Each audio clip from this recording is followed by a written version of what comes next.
Has a Memphis grandmother facing serious charges. It shows a young girl climbing out of a dog kennel in the trunk of a Ford Explorer. Police tracked down and arrested the driver, Limon Cheeks. I showed the video to Cheeks' neighbors in Whitehaven. Their reaction says it all. Hey, look. Oh my God, you got to be playing. I can't see her doing it. Seriously? Cheeks admitted to police that she drove from Whitehaven to Collierville, a 35-minute trip, with a 7-year-old and 8-year-old in 2 dog kennels in the trunk. It was 95 degrees outside. She told the children to get in the kennels because there wasn't any room left in the SUV, according to a police report. The Explorer, with 2 dog kennels still in the trunk, sat in the driveway on Mosby Road Sunday. Cheeks' longtime neighbors never saw this coming. She's a super good neighbor. She's a real caring person. Like I said, she helped when my mom was missing and had Alzheimer's. She got out and helped us, look for her and everything. I sincerely hope that this would be a one-time incident, but I doubt it. Psychologist Dr. Angel Gooden works with troubled youth and their family members at youth villages. She's worried about the lasting effects possible long-term abuse can have on these children. I think it could have a very significant impact on their self-esteem and self-confidence, and thinking that it's okay to be treated as something other than human. Dr. Gooden says her organization is extending their hand, offering to help these children and their grandmother with counseling if needed.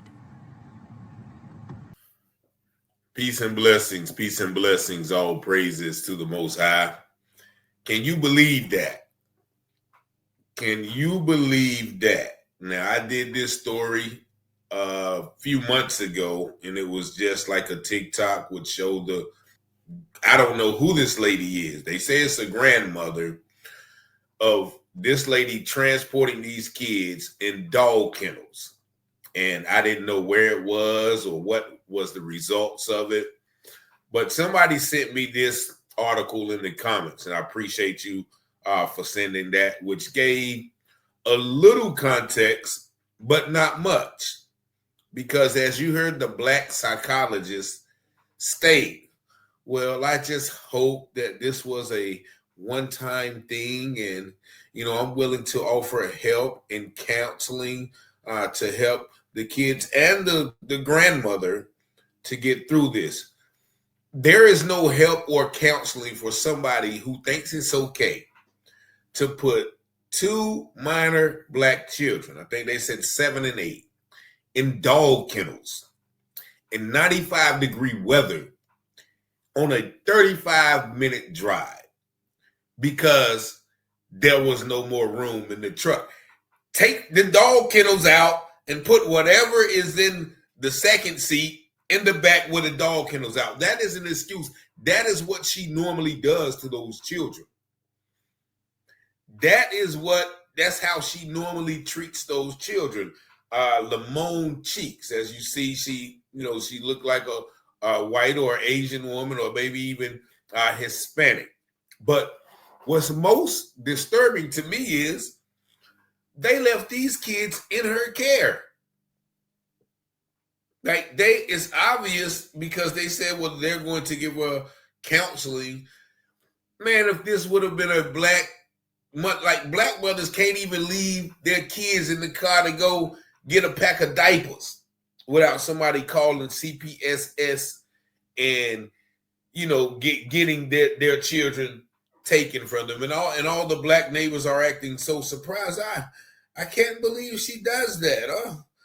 She helped me with her mother. And man, there is no discerning what goes on behind those closed doors. You all saw where the West Virginia couple recently got given 200 and 300 years for keeping 5 black children outside in the barn barefoot, making them do slave labor throughout the day, and they wasn't able to go into the house.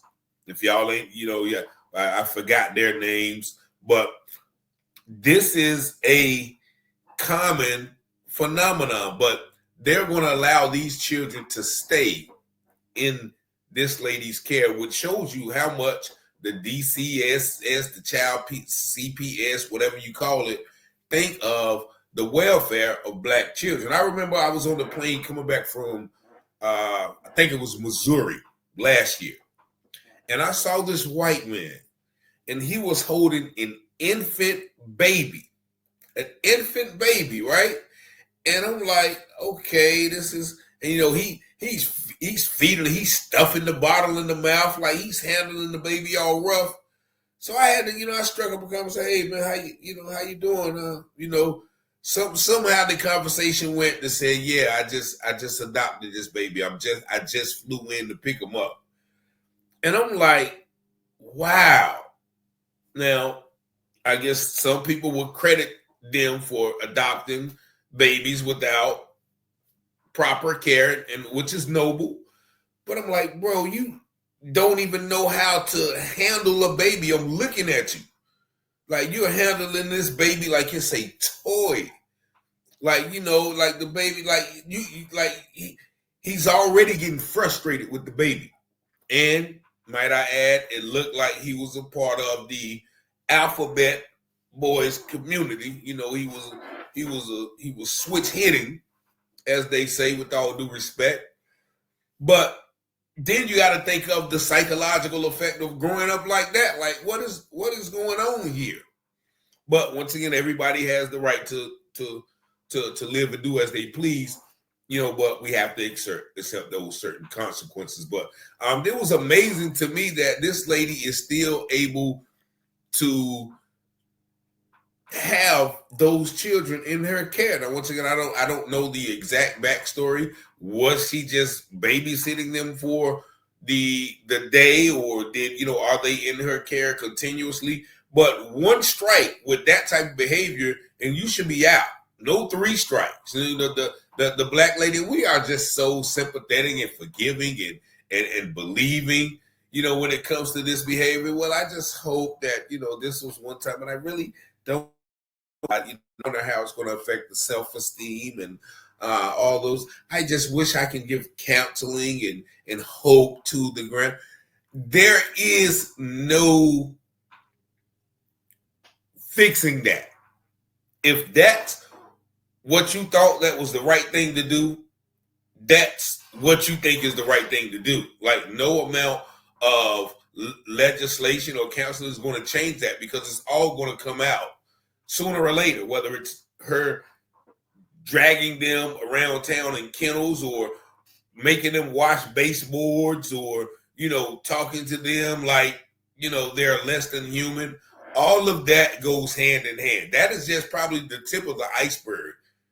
And it's amazing to me that this lady has been allowed to keep those children. So, I just had to revisit that after looking at that through my messages. But there's there's no way that nobody can explain or justify it.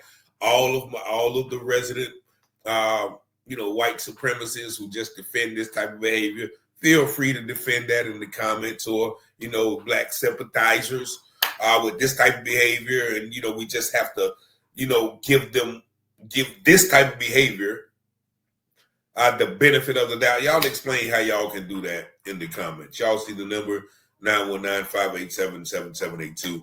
Peace and blessings.